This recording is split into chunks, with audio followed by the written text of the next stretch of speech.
Okay, everybody. Today's call, I just wanted to talk about primarily the drug Ozempic. A little bit weird to be talking about pharmaceutical drugs, but it does relate to fitness, weight loss, what have you. And of course, the drug Ozempic, okay, that's kind of a placeholder for drugs that have semaglutide as the ingredient that does the thing, right? So we'll use Ozempic as sort of the placeholder. And of course, what does Ozempic do? All right. Well, it's essentially a drug that acts like a hormone that we already have. In this case, glucagon. So it's a glucagon-like peptide. So the drug is known as a GLP-1 or like a type 1 of this particular drug. And essentially what happens on a base level, which is my understanding, is that when you take the drug, all right, it produces more or creates more of the hormone that essentially helps manage blood sugar. Okay. And so if you know anything about diabetes, type 2 diabetes, it's an issue of blood sugar, basically. So diabetes being a negative feedback loop where the body is trying to find homeostasis, but the negative feedback loop is broken. It's not working. Okay, so there's an issue with blood sugar, and again, Ozempic, which was designed for type 2 diabetes specifically, is there to help people with that disease manage their blood sugar, and actually turns out that it helps them lose weight. So frankly, in my opinion, the drug is good.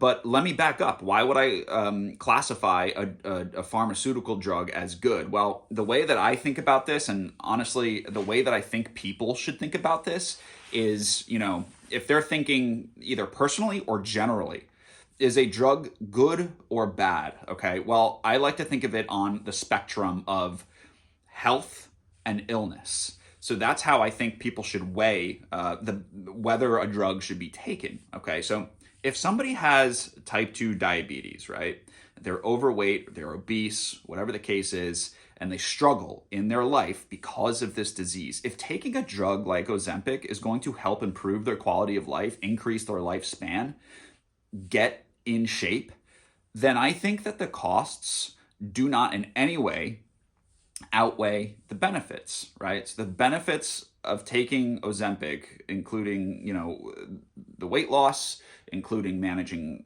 blood sugar, insulin, glucose, right? So, or blood glucose. There's really depending on the individual, right? Okay, there's no reason not to take it if that drug's going to help in that way. Okay, so taking Ozempic for somebody with that issue is going to move along the spectrum over to health. Okay, so that's a good reason to take a drug.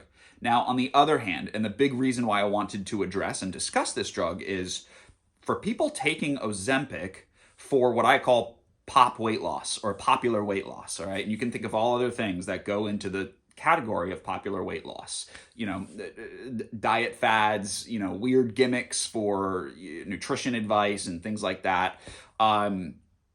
If somebody is taking Ozempic for casual weight loss, like you do not have type 2 diabetes, you are not obese, right? And you decide that you want to lose 10, 15 pounds that's been stubborn, okay?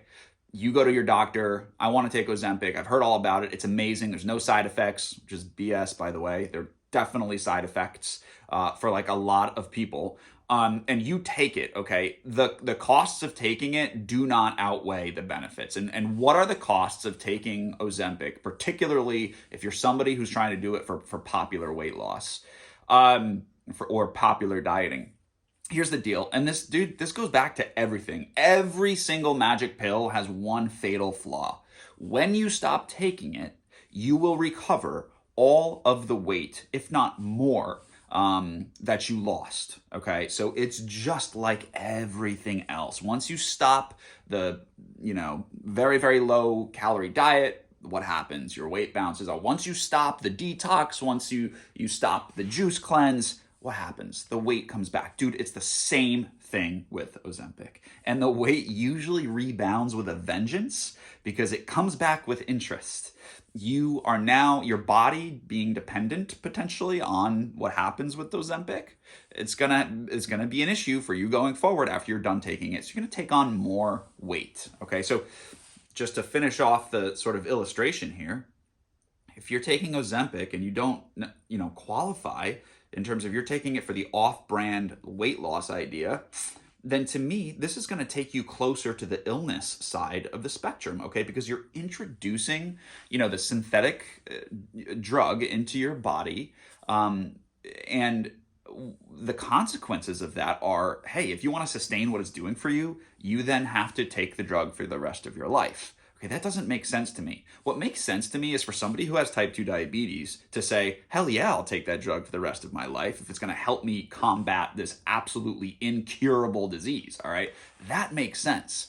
So I think big picture wise, for obvious reasons, this just really this negatively impacts, the culture around fitness, diet, health, whatever. Okay. And it's to me, it's no different than a lot of the other things. It starts with celebrities, whatever, and then that trickles down to, regular people who see what the celebrities are doing. Okay. And then of course, in this day and age, it's the social media influencers and all this other nonsense.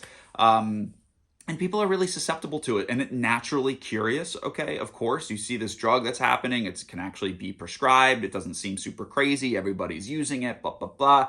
And frankly, people are kind of sheep-like. If they see other people doing it, they're going to be like, why not me? I should do it too.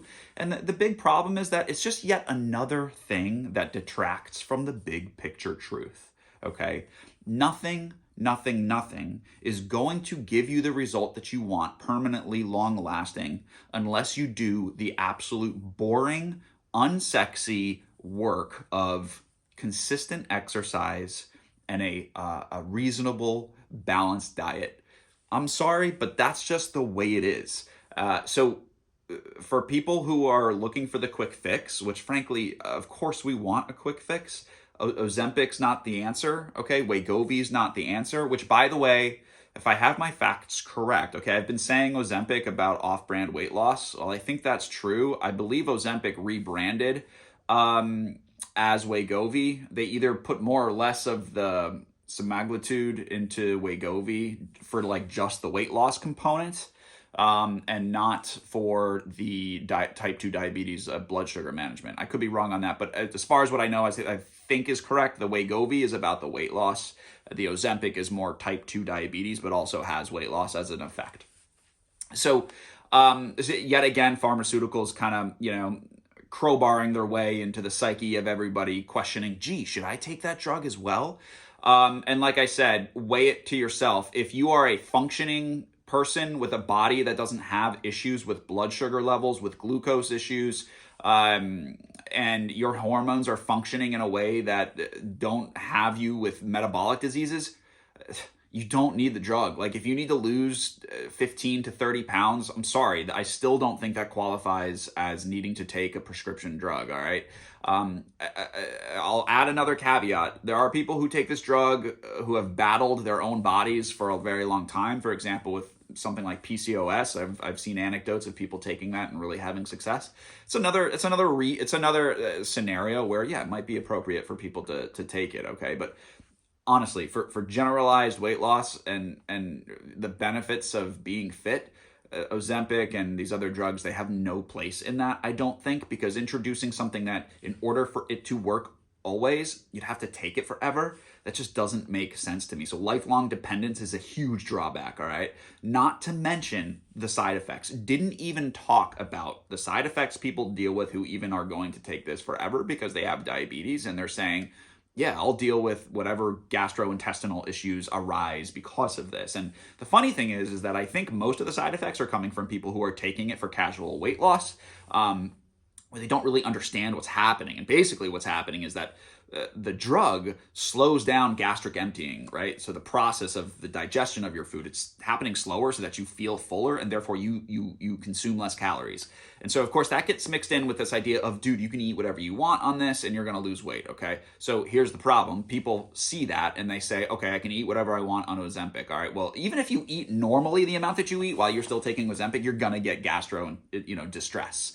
Because if things are slowing down and you're eating the same amount of food, what are you going to feel? You're going to feel bloated. You're going to have all kinds of issues, relating to your digestion, all right? And anecdotally, I know somebody personally who now has to have regular visits to their GI doctor to manage the side effects that they've had after they stopped taking Ozempic. So there is absolutely no free ticket, all right, to take the ride or whatever the thing is.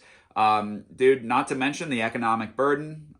Look, there's people who actually need this medicine, I think, and then, people taking it just because they're too impatient. That's an issue as well, right? And then finally, I'll leave you with this. I have a client who, of course, will remain confidential, but just like over a year ago, my doctor told me I should take Ozempic, this drug. All right. And I had an idea what was going to happen. This person always struggled to lose the 10 pounds that they really wanted to lose. Okay. And so what ended up happening, very long story short, took the drug, took it for a couple of months, and it really didn't work. All right. Despite the fact that it works a lot for a lot of people. The drug didn't work. She goes back to the doctor. What does the doctor say? Doctor says, look, you probably shouldn't have taken this to begin with. Don't worry so much about your body. Embrace it, love it, and just focus on exercising for the benefits of your health. And of course, here I was thinking to myself, okay, maybe when I told her those things, they didn't come off as profound because, of course, I'm not a doctor. But the good thing is that at the end of the day, it's a happy ending of the story. She's way happier now that she's done some of the work of the mental, emotional side of accepting and embracing your body and not exercising for weight loss, or putting that expectation on your exercising. Okay. So that just, again, kind of says big picture wise, why would you take this drug? Right. So I want everybody to think about that. And I want everybody, if you can, just give me a little feedback on what you think about it. How it's been sort of affecting you in terms of seeing it all over the place. You probably know somebody who takes it. I know offhand at least 3 or 4 people who take it, and none of them have diabetes. So it's interesting, right? That's it. Okay. Hope everybody has a great weekend. Talk to you soon.